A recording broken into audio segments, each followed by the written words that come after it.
मग मेमरीमध्ये काय काय विचारलं जाईल?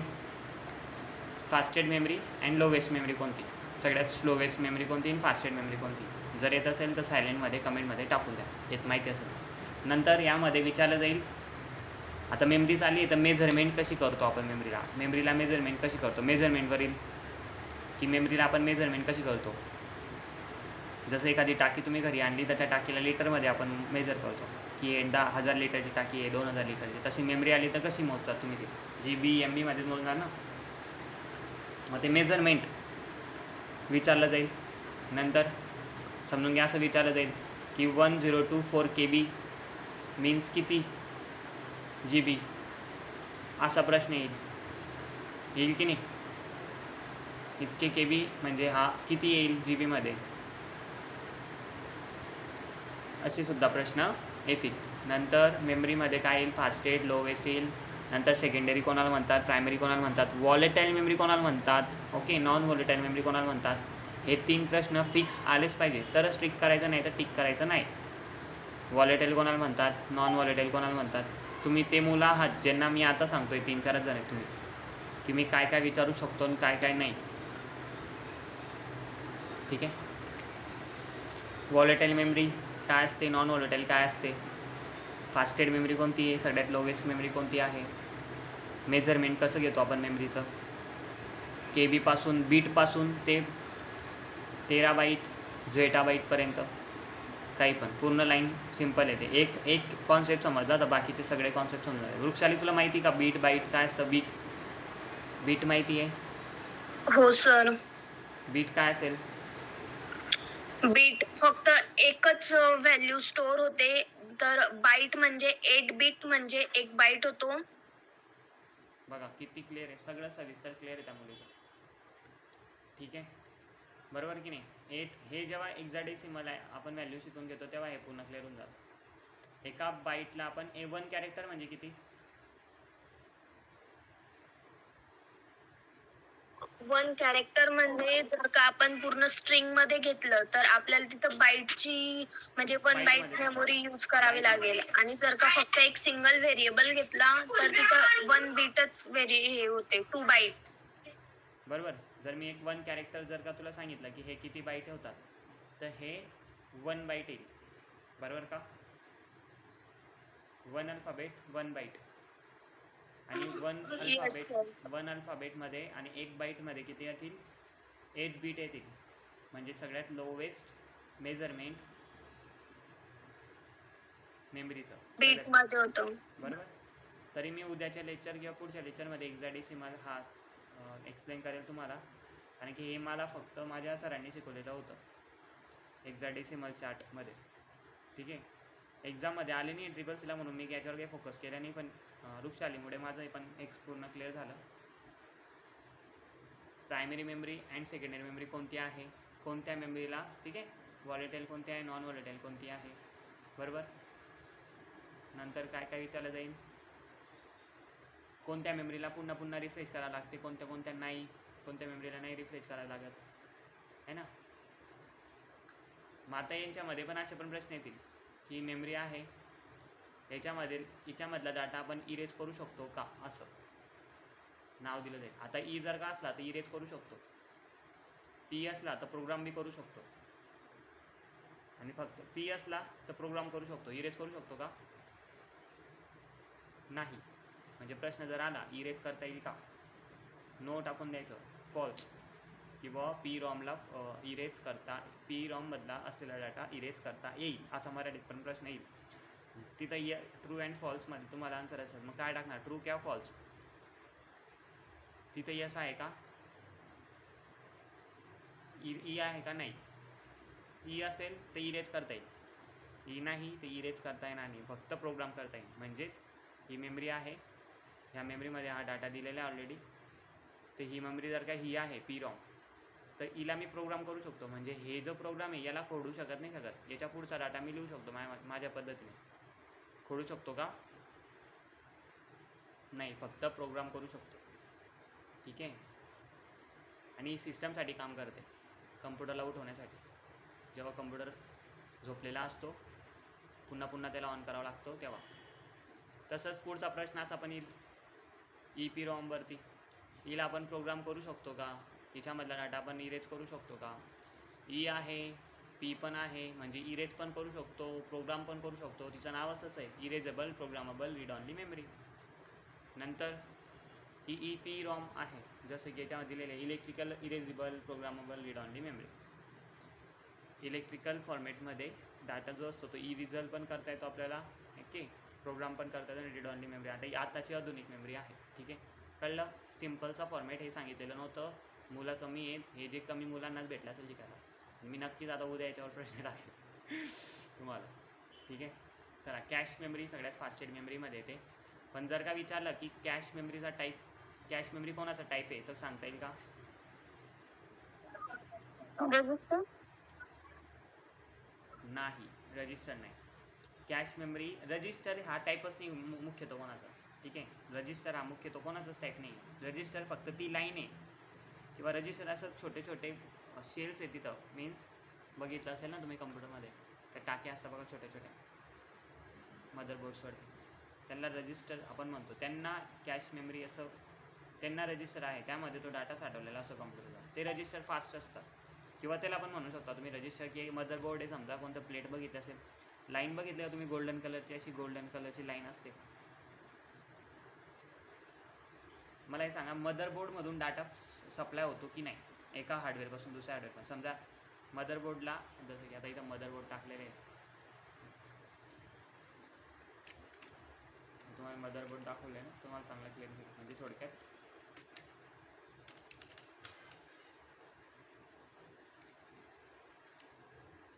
2 मिनटं मुलांना.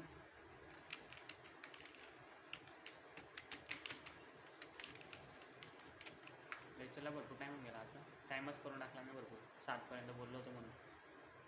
ओके, चला बघितले आपण मदरबोर्ड ओपन करून. तर बघा ह्या प्लेटमध्ये बघा ही लाईन दिसत आहे तुम्हाला, ह्या लाईन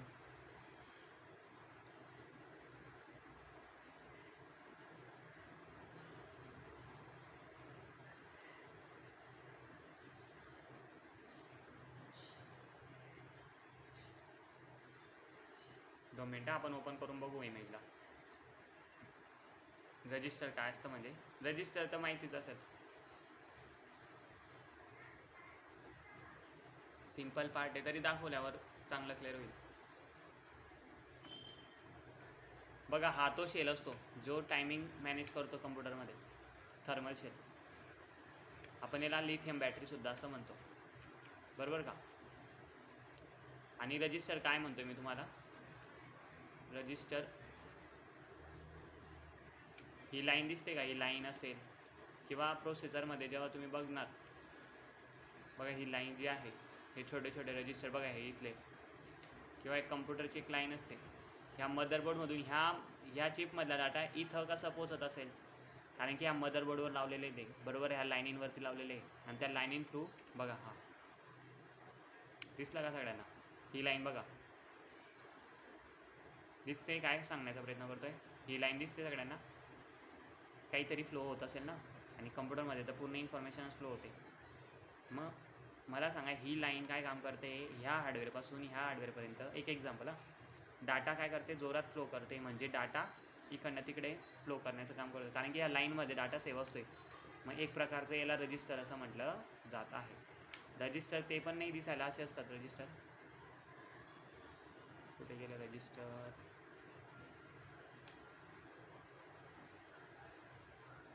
रजिस्टर दिसायला हे बघा,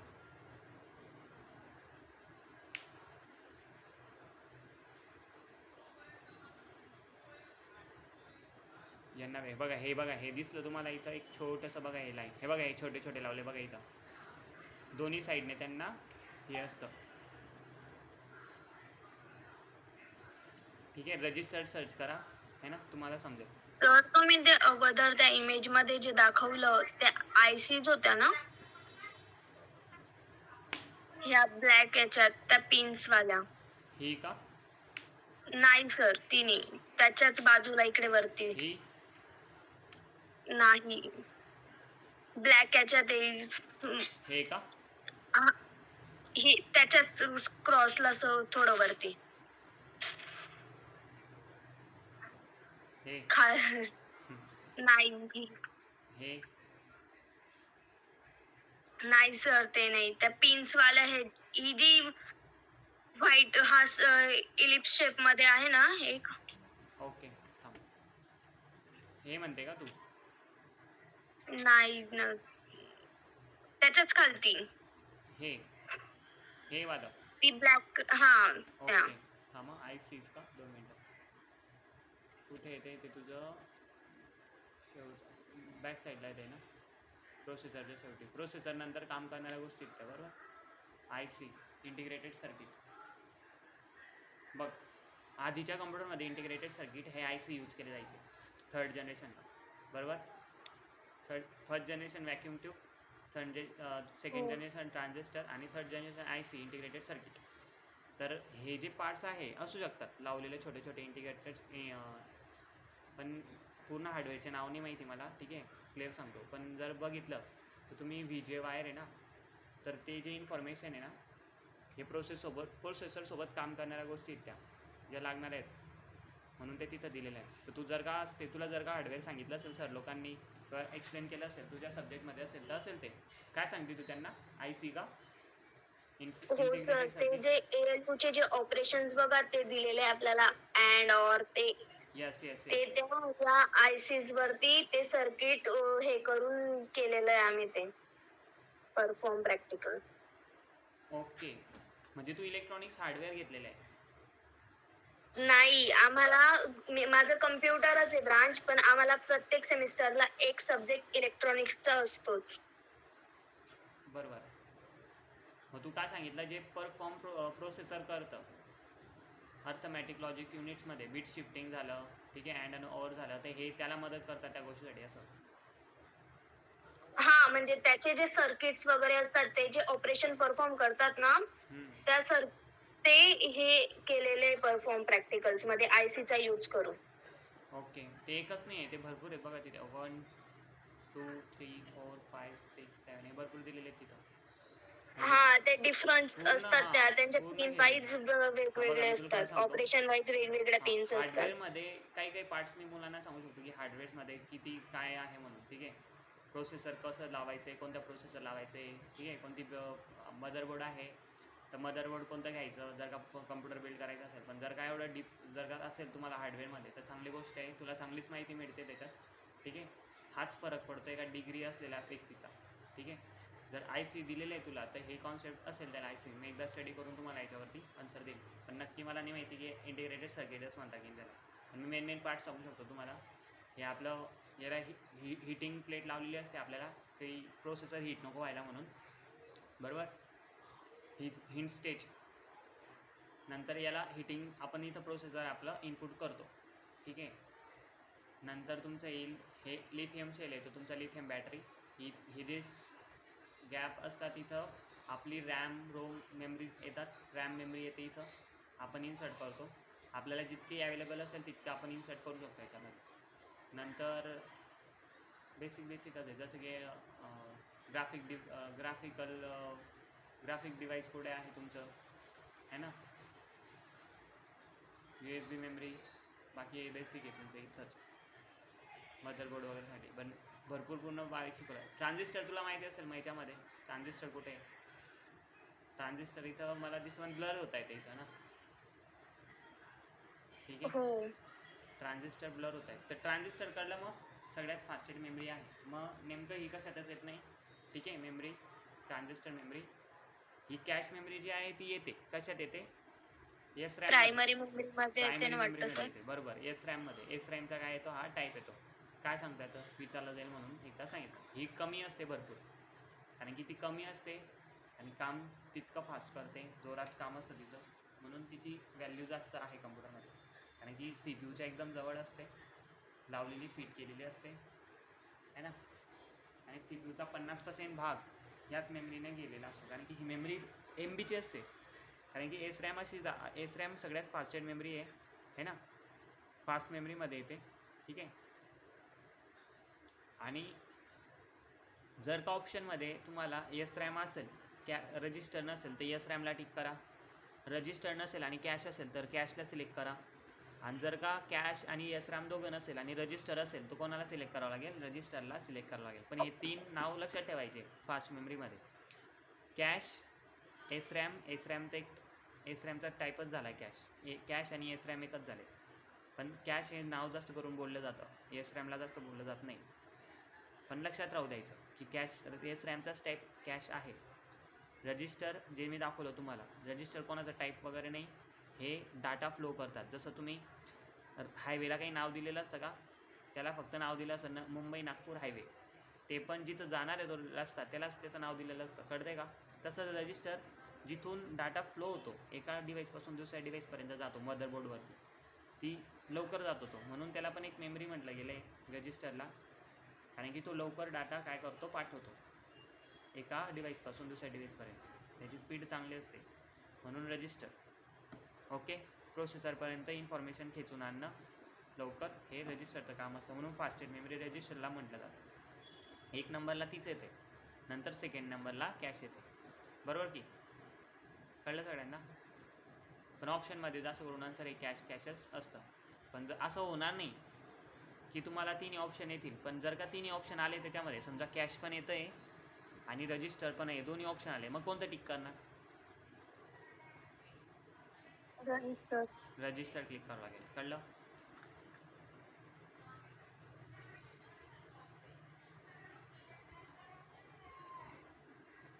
सेकंडरी स्टोरेज विचारला जाईल, म्हणून हे नोट्समध्ये लिहिताना कसं लिहायचं हे तुम्हाला समजलं असेल. हां, जे बेसिक युनिट मेजरमेंट, मेमरीला कसं मेजरमेंट करतात हे तुम्हाला सांगितलं, बीट, बाईट, किलो बाईट वगैरे वगैरे. याचा चार्ट मी दिला पण यूट्यूबला बघा. मेमरीचे टाईप्स असतात, ठीक आहे, कोणती मेमरी वगैरे, ब्लू रेडिस काय आहे, ठीक आहे, पेन, फ्लॅश, थंब ड्राईव्ह कोणते आहे, मेमरी स्टिक कोणकोणती असते आपली, ते तुम्ही बघू शकता. नंतर येतो सॉफ्टवेअरमध्ये सिस्टम सॉफ्टवेअर जे मी सांगितलं, जसं ऑपरेटिंग सिस्टम, ड्रायव्हर्स आहे ना, ड्रायव्हर्स माहिती ना, ड्रायव्हर्स. समजा मला आता कॅमेऱ्याची सिस्टम मागवायची माझ्या मोबाईलमध्ये, किंवा आता माझ्या कम्प्युटरमध्ये माईक चालत नाही आहे, तर त्या नुसतं माईक लावून नाही होणार काही, की नुसतं आणला मार्केटमधून माईक आणि खूप असला त्याला लावला, असं नाही चालत. समजा माझ्या कम्प्युटरमध्ये जर का ते सॉफ्टवेअरच अवेलेबल नाही आहे सपोर्ट करणारं माईकला, कळतं आहे, जरी किती पण माईक लावले तरी ते ऑन होणार, कारण की कम्प्युटरला माहितीच नाही आहे की माईक असल्यावर माईकसोबत कसं बोलायचं आहे, माईकसोबत कसं कम्युनिकेशन करायचं आहे. मला सांगा, जर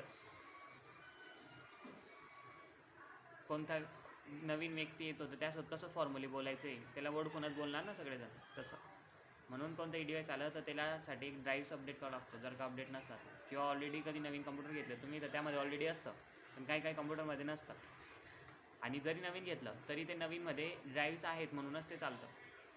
मग ड्राईव्स काय आहे, प्रत्येक डिव्हाइससोबत कम्युनिकेशन, म्हणून ड्राईव्स अपडेट केल्यावरती बाकीच्या गोष्टी चालतात.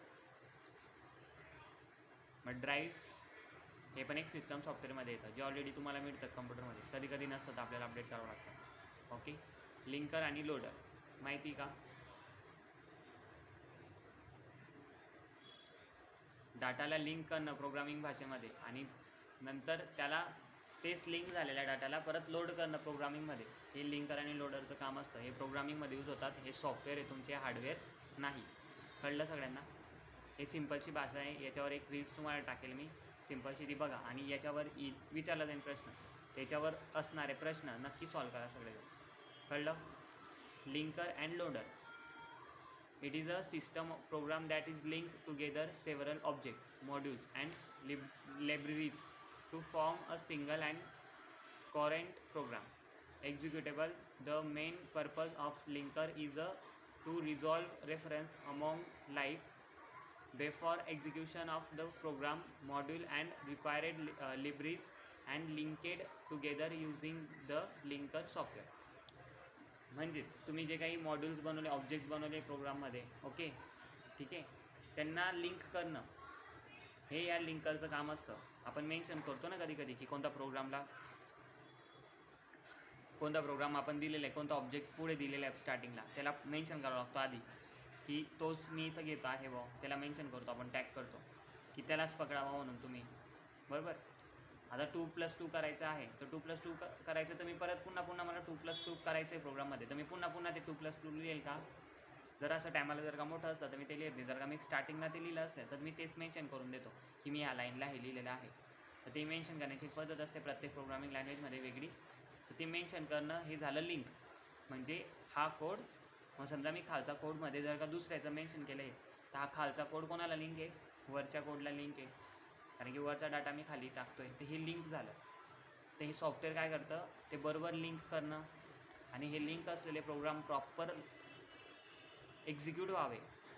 ओके, हे काम असतं लोडरचं. त्याला बरोबर लोड करणं, त्याला बरोबर समजून घेणं, कोणतं काय मेन्शन केलेलं आहे, लिंकर आणि लोडर हे 2 सिस्टम माहिती असणं आवश्यक आहे. हे हार्डवेअर नाही, हार्डवेअर म्हणजे ज्याला हात लावू शकतो सॉफ्टवेअरमध्ये येतात. हेच सांगण्यासाठी मी आलो होतो, मुलंच नव्हते म्हणून. लँग्वेज ट्रान्सलेटर हे पण माहिती असेल तरच टिक करायचं, नाही माहिती असेल तर नाही.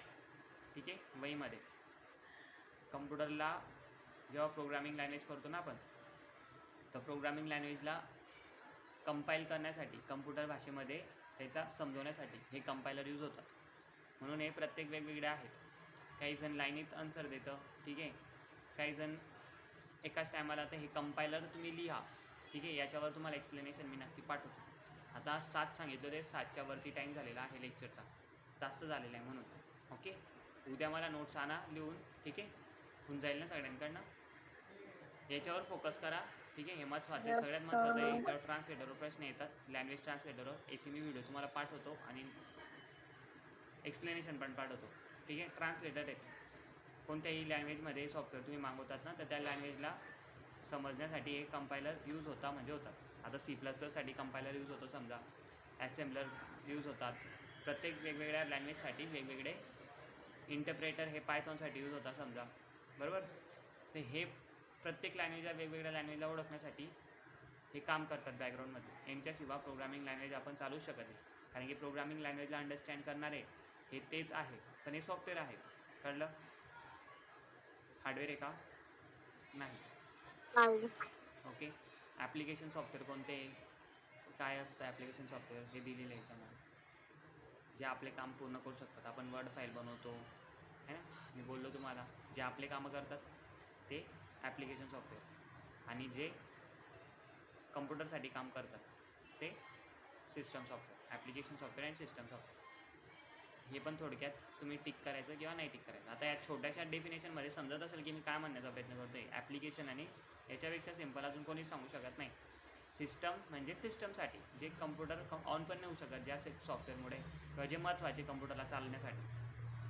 सेटिंग ॲप झालं, ऑपरेटिंग सिस्टम झालं, अजून काय येईल ना, असे भरपूर सॉफ्टवेअर जे सिस्टममध्ये येतात. आणि ॲप्लिकेशन म्हणजे तुम्हाला गेम खेळण्याची इच्छा होते, केलं डाउनलोड गेम.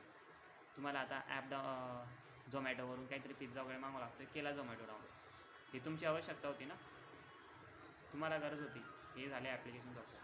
तुम्ही टाकलं समजा वर्ड प्रोसेसिंग सॉफ्टवेअर, तुम्हाला लेटर बनवायचं होतं, हे पण तुमचंच झालं. ओके. एक्झाम्पल, ऑपरेटिंग सिस्टम टाकल्यानंतर जे पण ॲप तुम्हाला वरती दिसतात, मग ते सेटिंगचं का असो ना, आणि ते कंपनीने ऑलरेडी दिलेले का असो ना कम्प्युटरमध्ये, पण ते दिलेले आहेत तर तुमच्या यूजसाठी.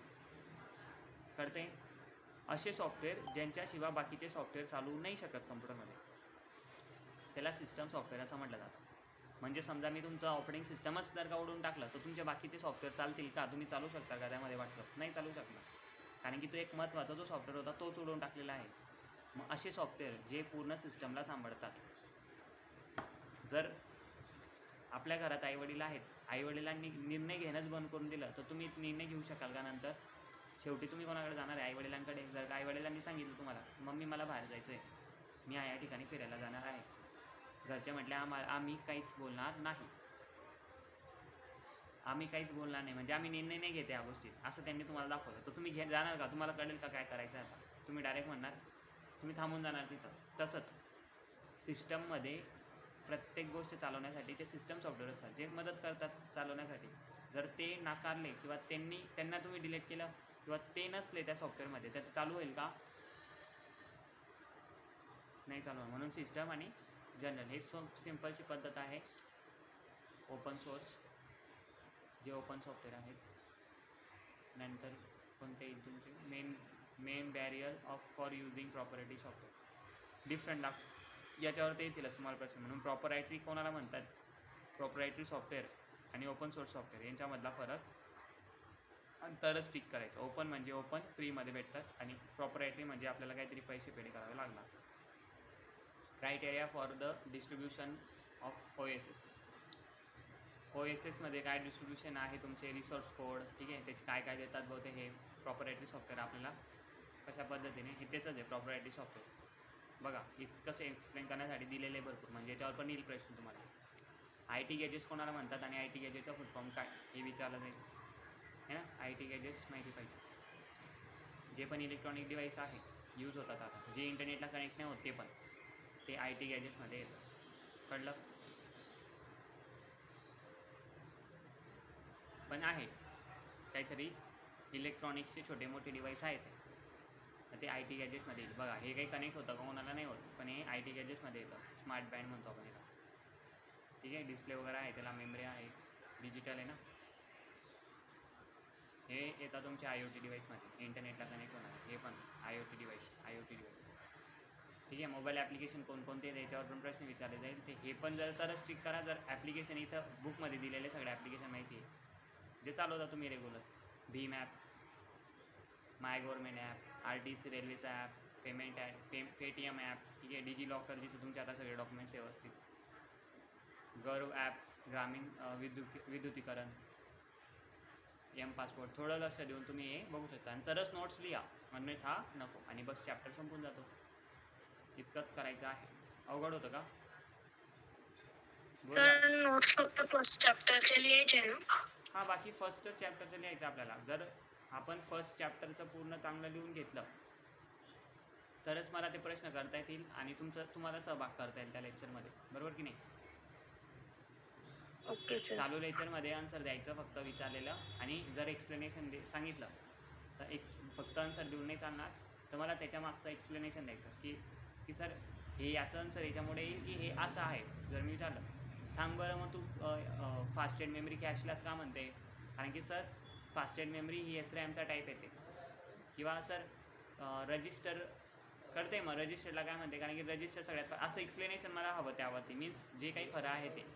नुसतं आन्सर दिलं म्हणून चालेल का. समजा बायचान्स तुम्ही आन्सर बरोबर देत आहेत तर त्याच्या मागचं एक्सप्लेनेशन दिल्यानंतर तुमचे टॉपिक्स बरोबर क्लिअर आहे का. आन्सर तुम्ही बरोबर दिलं हे महत्त्वाचं नाही आहे, तुमचे टॉपिक क्लिअर आहे का हे महत्त्वाचं आहे. कारण की एक्झामला मी जे प्रश्न विचारते तेच येईल का बिलकुल सेम टू सेम, म्हणजे का मीच एक्झाम सेट करतो का तुमचं असं आहे का काही नाही. तिथं असतील ना IELTSचे मोठे मोठे प्रोफेसर ज्यांना 70,000-80,000 रुपये पेमेंट मिळतो त्याच गोष्टीचा. म्हणून कसे प्रश्न येतील म्हणून सांगता येत नाही, प्रत्येक वेळेस नवीनच टाकतात. म्हणून एक्झामची चांगली तयारी करायची. ओके, गुड नाईट सगळ्यांना. ओके, आजचं लेक्चर लवकर संपून लवकर आलो आणि जास्त वेळ 2 तास घेऊन घेतले तरी तुमचे. चालेल, बंद करायचं. मग येतील उद्या नोट्स तुमच्या. ओके, ठीक आहे, बाय, गुड नाईट. वृक्षाली तुझे डॉक्युमेंट्स पाठवून दे मला, ठीक आहे. जमलं तर मी भरून टाकतो, तुझा फॉर्म आहे तुला पाठवतो, ठीक आहे. हो सर.